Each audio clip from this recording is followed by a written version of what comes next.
Oh, I forgot sealant. Like you don't want to obviously break it or stretch it too much, but just find our little cutout that we did. Disclaimer, I'm not a professional mechanic, professional rider. I've learned from professional mechanics, but the things I do may not look pretty, but they work, I think. What's up? Jesse here. I'm going to show you how I've learned from my past mechanic Jeff Hunter, the real Jeff Hunter, of the best way to change Cushcores. They are definitely very difficult. It takes some strength, it takes some patience, but doing it the proper way with the right tools definitely makes it a lot easier. So I've had these tires, so these wheels on my bike that are pretty dang roached. That one's the rear, and this one's the front. And I do like how Astiguy's bed in, but this thing is like, if they've got some sort of disease. But these have been on, this is my finale wheel set, early October, both of these wheels and these tires, so that's a long time. All winter basically on these things, so yeah. I like to run my stuff into the ground when I'm not at races. I think I save like all the excessive change of parts for when I'm at the races because I don't want anything to go wrong, but when I'm home, I don't need to unnecessarily be going through a lot of stuff, and I know it looks like we get a lot of stuff, which is true, we get everything we need, but I try to bring back, like, this is a slightly used tire that I'm going to put on and run that into the ground. And then this is my Zermatt race wheel, which I'm also going to then port the new stuff onto because that wheel is definitely roached. But that's been, what, six months of use? So yeah, I like to try to, when I can, bring stuff home that we kind of use as just a one-off race thing so that I can keep them going and just not feel like I'm wasting too much stuff. First, obviously, I started on High Roller 2s way back in the day, and those are pretty sweet. But then as soon as I got the option to try a DHF, I was like, wow, this is way better. I really liked how those things cornered and really good braking traction. They had really good, like, kind of top cornering traction, so you slightly lean the bike, and it's got those, I have one around here somewhere. It's got those little sights that makes it corner really well. So once you've gotten most of the air out, I like to like open the valve again and just like roll the tire around to like really get as much air. You can still hear air coming out, as much air as possible out, and then you close off this valve so you don't want any, because now you're kind of like vacuumed the tire, and you close off the valve so no air sucks back in, because then the most important part, I think, is to crack the bead. So the Cushcore, what is great about it is it's pushing the bead against the rim and it keeps it very solid. Shouldn't burp, you shouldn't blow your tire off. But that means that it's going to be really hard to crack this bead. And especially with sealant, sometimes some sealants act like glue and it becomes very difficult. So you just want to loosen this. And so the hardest part is what you want to do, because you have the channel of your like rim, it's like this, and then you have the Cushcore sitting in there, and then the beads are pushed into the outside.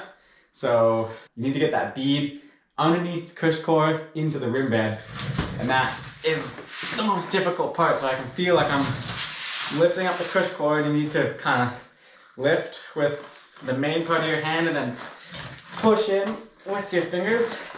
And usually this takes me a little while, and I get blisters on my thumbs, but Cushcore came out with this new bead dropper tool, which is sweet, because when you tried to push on tie levers before, this is the one-up one, it was kind of painful to push in and get it into your palm. So we got the Cushcore bead dropper, a nice big door handle here, and you should be able to push in and under the Cushcore. There we go.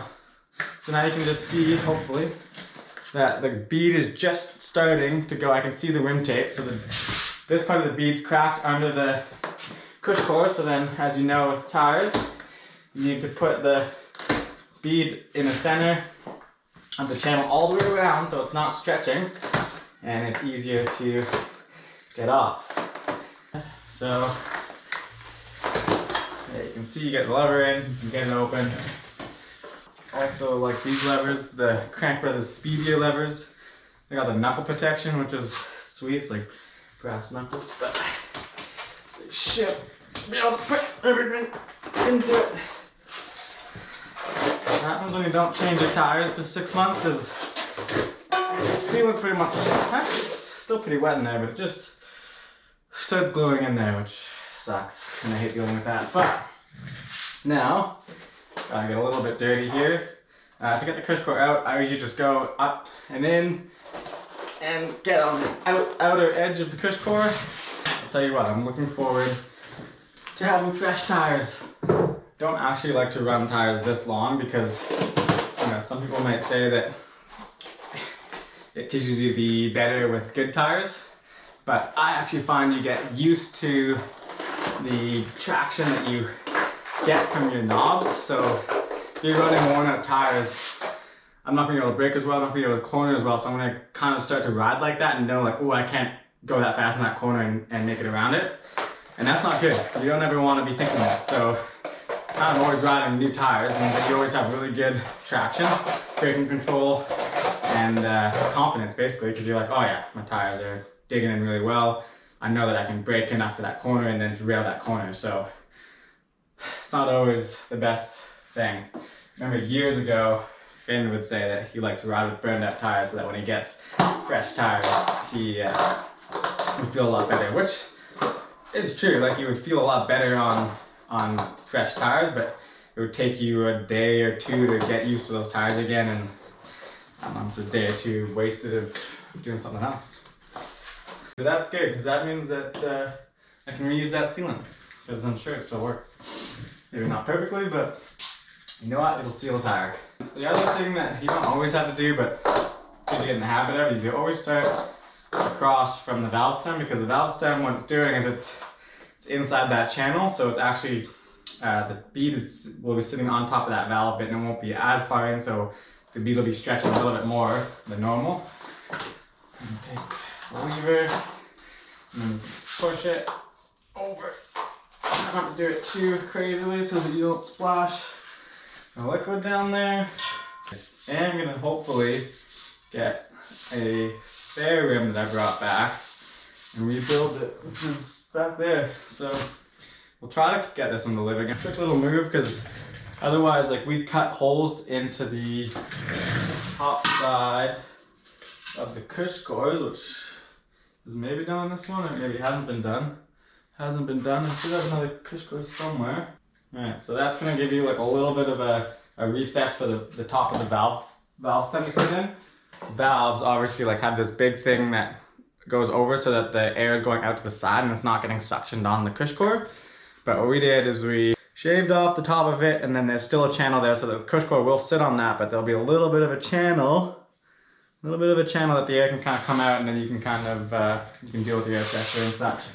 So, but that I don't think is as necessary now, because like I said, the new Cushcores have a little recess for this to sit in so that the Cushcore can sit flush and not affect your tire at all. Your valve through. The next important thing that I think Jeff taught us was line up your tire. Well, I mean, everyone says this, obviously, but valve stem to the first X is what you want to do on the Maxxis. Should be running Maxxis. But what we're doing here, and I know that Cushcore says to put the Cushcore on first and then tire with the Cushcore, but Jeff started to do was put the tire on first before Cushcore, and then what you're going to do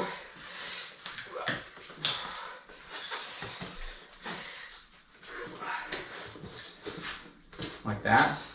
What you're doing is then is you're setting the bead of the tire into the rim so that it's going to be beaded, and then once you want to put the Cushcore in, you can let that, if it's a brand new tire and you've kind of taken it out from being folded, I'd recommend leaving it for, like, if you can leave it for, I don't know, 10-20 minutes, like go clean your bike or do something else, make another coffee, so that the tire gets its nice round shape, it's properly beaded, it's in its the shape it wants to be in. And then you come back and you'll see we take out the bead, and then you put the Cushcore on the one side, and then it's a lot easier too that you got one bead out of the center, it's already up and in.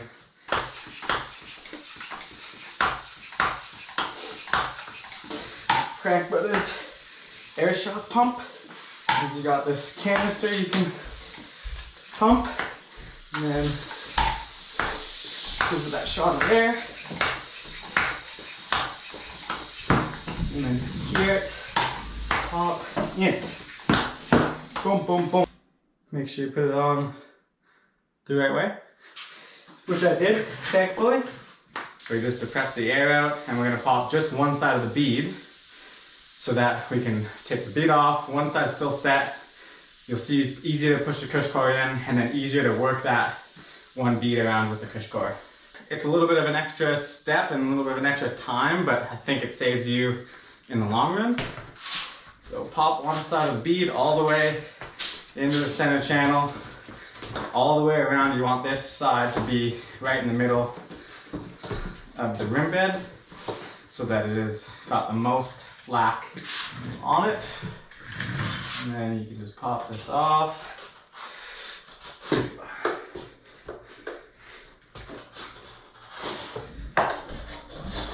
Take your old sealant and pour it in there. Disclaimer, I'm not a professional mechanic, professional rider. I've learned from professional mechanics, but the things I do may not look pretty, but they work, I think. So we got some old, I think that's stand sealant in there. And then we got some PDs. We'll just add to it. The chemist can tell me if you're negating the effects of sealant because you're mixing them, but the more, the different, the better? I don't know. Okay, now, find our little cutout that we did.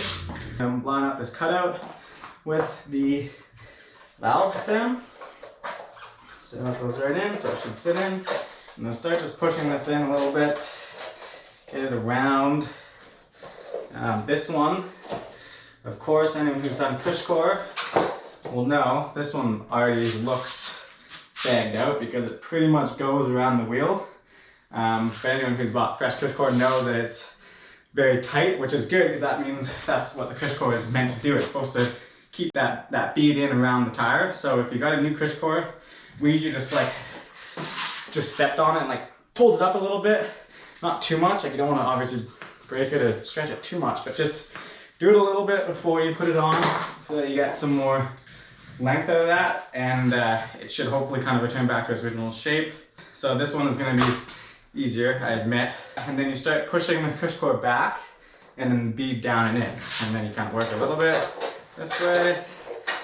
And the thing with the Cushcore being tight, even more so when it's new, is it really kind of like suctions itself in there. But again, the greatest thing are these crank rudder levers. They got these little clips on them, and they clip onto the rim. And what that does is it allows you to work one side of the tire without the other side going loose. So now that one's holding it down there, and I can just go around, in and in and in. Move the lever up, keep going until it gets pretty tight, and I can see that the Cushcore's not fully in. So now at this point, because this is held, that's held, I'm gonna push this up into the tire, and you just want to get the Cushcore up. Now once you've done that, again, go back to the start. Make sure this bead is into the center channel, like we did on all the installs, is because you want to have the most slack on that end of the tire. So push the bead into the center. So now that I've got that, we'll go a little bit closer. So make sure this is in the center. You can kind of use that to pull it in a bit. Oh, well, there you go. That's what you get for using old tires and making sure you get them all the way to the end of their lifespan. And voila. Now what we were talking about before I interrupted myself was I really liked the DHF in the beginning because it had those center sights. So I have a DHF somewhere here in this other wheel. I got this DHF, so these center steps I really liked because you could kind of just slightly lean the bike over and you're getting a really nice, you got this edge and then this nice bite here, and then that transfers right into that side knob with that L support, or the upside down L. And that was just very consistent, like really good cornering. So I really liked that tire when it first came out. And then that was all good, and then we switched to 29ers tires. And just, you know, with the extra rotating mass and higher speed of 29ers, I found the DHR2 was better for braking, and I just like that ability to brake late and not be as panicked.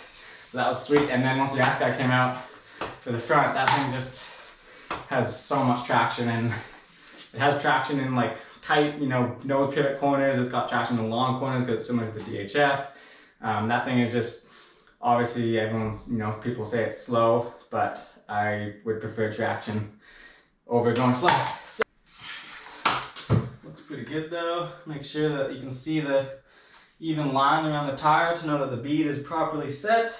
I always just leave my tires fully pumped up before I go riding to give them that nice shape. But you can see, there you go, beautiful. Not too much mess. Could have been worse. Clean it up. It's always good to just kind of leave it up with a lot of pressure so that it's pushing out more sealant than it normally would. But that feels pretty good. And there you go. Cushcore change, all the little tips and tricks that you want to do. Put the tire on before the Cushcore is heated up to get one bead into the bead hook or flat wall bead anyways. And then deflate, pop it off one side, put the Cushcore in, put it all around. These Speedio tire levers are sweet, as well as this Cushcore bead dropper, very key. And all of that, I'm not even that frustrated. And I did 3 tires today. 3 Cushcore double down tire changes. And I'm still smiling, which means that all those little things help. So thanks to Jeff for teaching me his ways, and I'm glad that I can pass it on to you guys.